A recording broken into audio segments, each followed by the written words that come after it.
పేరు దుర్గాభవాని సార్. నాకు పెళ్ళయ్యి 4 నెలలు అయింది. భార్య శివశంకర్‌తో నవరాజపురం ఈ ఊర్లో పెళ్ళయింది సార్. 2 నెలలు కాపురం చేసి ఇప్పుడేంటో నచ్చట్లేదు అంటున్నారు సార్. మా అత్తయ్య గారు, పెద్దింట్లమ్మ, మా ఆయన శివశంకర్, మా వదిన గారు, వాళ్ళ బామ్మర్ది శంకర్ గారు వీళ్ళందరూ నన్ను 16వ తారీఖున చంపేయాలనుకున్నారు సార్. ఊపిరి ఆడకపోతే తీసేసి ఇది శాంపుల్ మాత్రమే, నీలో లోపాలున్నాయి అని చెప్తున్నారు సార్.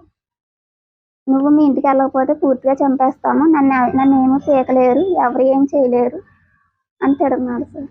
వాటర్స్ అన్నీ ఆపేస్తున్నారు సార్. తాళాలు వేసేసారు, బయటే పడుకోబెడుతున్నారు సార్. వాటర్ రానివ్వకుండా చేస్తున్నారు సార్. లైట్లు అన్నీ ఆఫ్ చేసేస్తున్నారు, ఫుడ్ పెట్టట్లేదు. కానీ పని మాత్రం చేయించుకుంటున్నారు సార్. పొద్దున్నే లేచేసి పెద్ద పెద్ద బిందులతో నీళ్ళు మోయాలి, అవి మోయాలని బెదిరిస్తున్నారు సార్. కట్నం తీసుకురా, మీ ఇంటికి వెళ్ళిపో అని బెదిరిస్తున్నారు సార్. కొడుతున్నారు సార్, చంపేయాలనుకుంటున్నారు సార్. అందరూ చూస్తున్నారు కానీ ఎవరు ఏం అడగట్లేదు. అందరూ ఆయనకే సపోర్ట్ చేస్తున్నారు. కుటుంబ సభ్యులందరూ కూడా, ప్రెసిడెంట్లు అందరూ కూడా వాళ్ళకే సపోర్ట్ చేస్తున్నారు.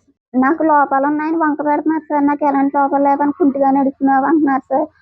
దగ్గర వాళ్ళే సంబంధం తీసుకొచ్చారు సార్. వీళ్ళు చాలా దగ్గర వారు, మా వరుస అవుతారు, అమ్మమ్మ అవుతారు. వీళ్ళు వరుసకే దగ్గర అన్ని చూసుకునే గుండెల్లో పెట్టుకుని చూసుకుంటామని మా అమ్మ నాన్నని నమ్మించి పెళ్లి చేసుకుని సార్ 2 నెలలు కాపురం చేశారు. ఇప్పుడు ఏంటో లోపాలు ఉన్నాయి, నువ్వు దేనికి పనికిరావు, బక్కగా ఉన్నావు, కంఫర్ట్ లేదు నాకు అని అంటున్నారు. ఇక్కడ ఉంటే చంపేస్తాను నిన్ను అని తలగాడేసి నొక్కేస్తున్నారు సార్. తాళాలు వేసేసి వెళ్ళిపోయారు. 3 రోజులు అవుతుంది సార్.